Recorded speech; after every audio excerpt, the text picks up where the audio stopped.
The name alone, Fishrot, conjures up the unpleasant stench of corruption.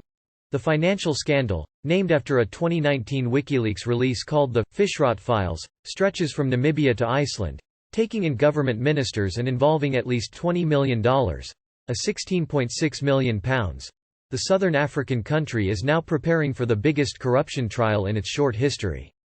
It is all about fish quotas, not an immediately obvious source of corruption, but in Namibia they are very lucrative.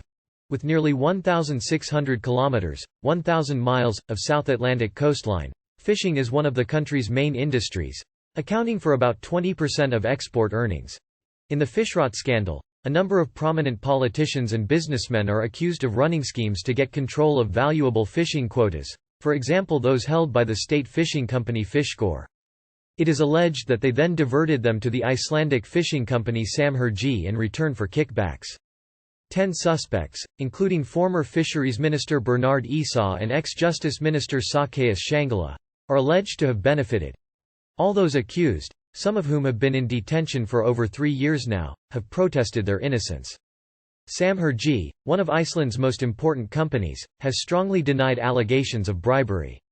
The scandal has also damaged the wider Namibian fishing industry. Jobs have gone and government revenue has been lost. That money should have been used to assist the poorest in one of the most unequal societies in the world. Firstly, some of the money earned by Fishrot was supposed to have gone to social programs such as drought and unemployment relief. Secondly, as the fishing quotas were diverted, Namibian fishing suffered as a whole. The scandal first broke in November 2019, when WikiLeaks shared over 30,000 documents, including company emails, contracts, presentations and photos, leaked by a former Samherji manager in Namibia, Johannes Stephenson.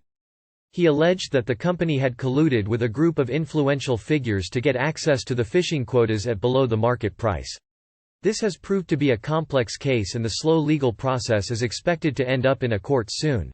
But it is also having a real-world impact. It is in places like Walvis Bay, the country's principal harbour, where this can be seen. Jason Ipinge lives in Narraville, one of Walvis Bay's main townships, where single-story dwellings creep right up to the edge of the desert.